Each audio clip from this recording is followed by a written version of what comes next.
Dan oke sob semuanya, tentunya kalian balik lagi di sini bersama gua Nunuy dalam konten serunya sepak bola nasional. Oke, kali ini berita sangat-sangat very positif banget karena Indonesia kedatangan talenta keturunan hebat yang sering pernah bermain di timnas Belanda juga di usia junior, di usia muda, di sampai 21 kayaknya masih main deh kalau nggak salah sob. Yaitu Kevin Dix setelah beberapa hari saat Indonesia ingin melawan Bahrain kemarin, Indonesia tandang, Kevin Dix datang ke Indonesia dan semalam sebelumnya atau beberapa jam sebelumnya banyak banget media yang memblow up, banyak banget media yang memviralkan kedatangan yang diduga Kevin Dix, pemain asal Copenhagen, klub yang sering bermain di kasta tertinggi, liga bergengsi, Liga Champion, akhirnya bersalaman dengan Pak Erick Thohir. Ini benar-benar penting banget, apalagi kabar kan rumornya dia udah bisa dimainkan juga pertandingannya lawan Cina ataupun lawan Jepang, dia udah pasti udah bisa main. Dia datang untuk memenuhi proses naturalisasi secara full ya. Semoga benar terwujud, lawan Cina udah bisa main. Terus walaupun dia terbang yang nyusul kan ke Cina tuh bergabung dengan squad, walaupun gua nggak yakin Sintayong juga kalau misalkan bisa nih, Sintayong bakal bisa langsung menurunkannya, tetapi dia pemain yang bertalenta, pemain yang very profesional, pemain yang benar-benar ada di golongan, mungkin udah bisa dibilang ini tepat banget di ring 2, kelas pemain ring 2, kelas pemain grade 2, walaupun belum mencapai grade 1, tetapi ini benar-benar sesuatu yang sangat memuaskan untuk ya, lagi-lagi walaupun masih berkutat di lini belakang untuk King Indo. Oke. Kevin Dix ini buat kalian yang belum paham, buat kalian yang belum tahu, atau buat kalian yang mencari-cari, Kevin Dix ini bisa bermain di mana aja. Dia bisa bermain di center back sebelah kanan, bisa bermain di right back juga sebelah kanan. Sebetulnya dia bisa juga bermain di center back sebelah kiri ataupun left back sebelah kiri.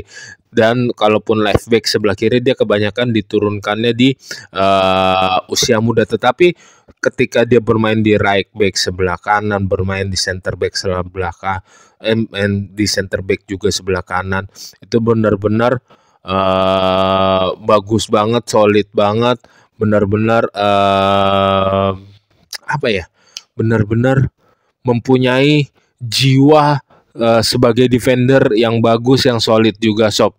Ini gue pengen menyampaikan nih, khusus untuk para pencinta sepak bola Indonesia. Menurut pandangan gue, timnas Indonesia udah nggak butuh lagi Jordi Amat. Terima kasih banget atas pengabdiannya 2 tahun 3 tahun ini. Mungkin sebagai kalau ada yang cedera bisa Jordi Amat menggantikannya, tetapi kalau udah pada full tim, pada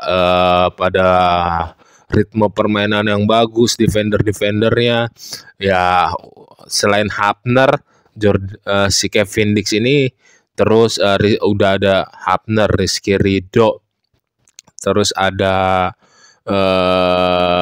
J.I. Jazz, terus ada Mesilgers, terus ada siapa lagi? Ada Elkan Bagot. Malah gue masih mending Elkan Bagot yang masih muda, yang masih bisa banyak banget dibentuk untuk bermain di tim nasional saat ini. Jadi Jordi Amat menjadi pemeran pengganti aja kalau ada yang tidak bisa atau krusial atau cedera, baru Jordi Amat dimasukkan di skuad timnas ke depannya gitu kan.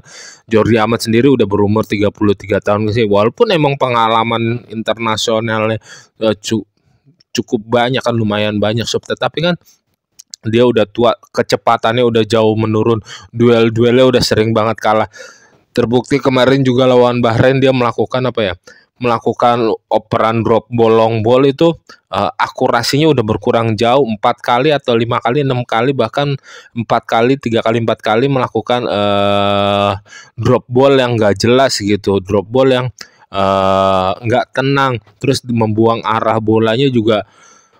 Hampir aja ada satu momen yang benar-benar fatal yang bisa diintercept pemain Bahrain, untungnya ditutupi oleh gelandang, oleh Ivan Jenner atau siapa gitu.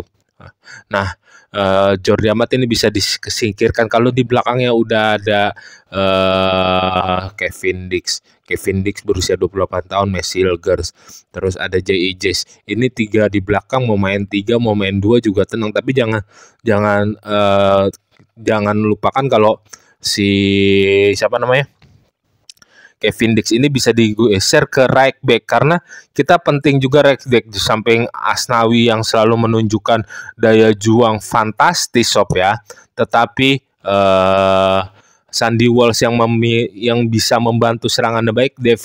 Kevin Dix ini sering banget lebih baik membantu serangan, lebih bisa membantu serangan dengan baik, lebih kuat dari Sandy Walsh juga. Sandy Walsh dalam peran maju mundur, terbukti dia beberapa kali dipasang runback di saat mendapat pelari lawan winger musuhnya pelari kencang, dia bisa mengimbangi bahkan tidak kalah gitu sob. Oke.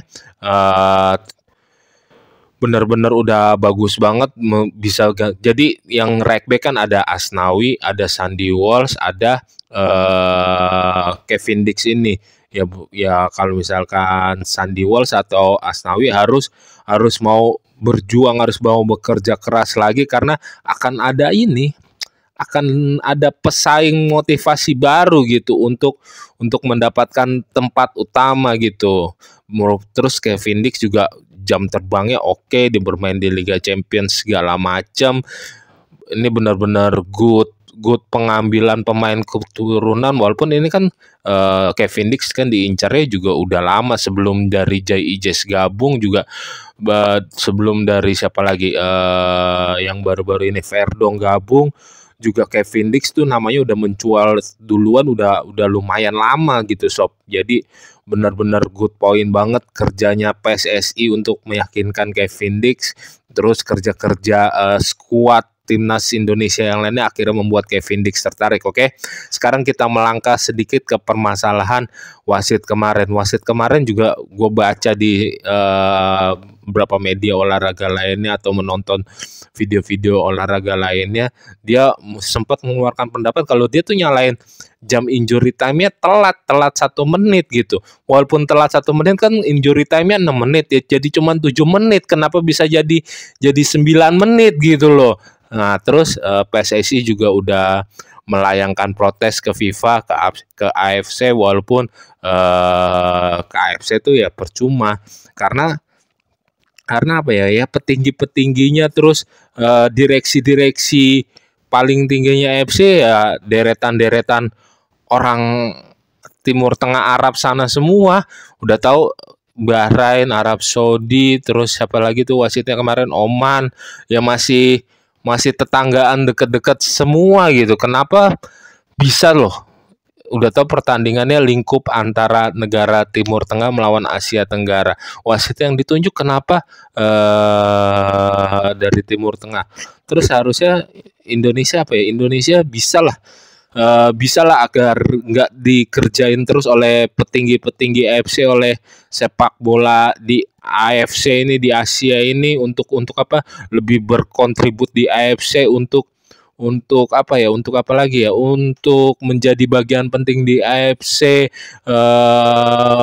agar bisa mendapatkan suara juga di AFC, agar bisa didengar. Terus gimana lagi ya, kita harus mencari cara, pokoknya intinya harus mencari cara agar kita nggak bisa loh diterus-terusan dikerjain oleh AFC gini, oleh wasit-wasit yang ditunjuk oleh AFC. Ya contohnya kan dari Olimpiade kemarin kalau nggak salah tuh. Terus dalam event yang internasional bergengsi berdekatan juga, di kualifikasi Piala Dunia 2026 zona Asia ini udah ada dikerjain lagi kita. Kita tuh harus mencari cara supaya sepak bola kita yang udah skuadnya kita udah bangun dengan bagus, dengan rapi di bawah Pak Erick Thohir, di bawah kepemimpinannya juga harus memikirkan gimana caranya solusinya kita dapat supaya kita tidak diganggu gugat, walaupun kalau protes ya balik lagi protes ke AFC tidak gampang dicurangi, tidak gampang diremehi, tidak gampang dikibulin lah oleh AFC beserta wasit-wasitnya gitu kan. Walaupun ya kalau kita sudah melayangkan protes lagi-lagi ke FIFA, ya kita tunggu masih update hasil fix realnya gimana. Kalau udah melayangkan protes juga ke AFC kan, ya kita nikmati hasilnya. Tapi kan yang setahu gua, sepaham gua, pertandingan tuh nggak mungkin diulang gitu.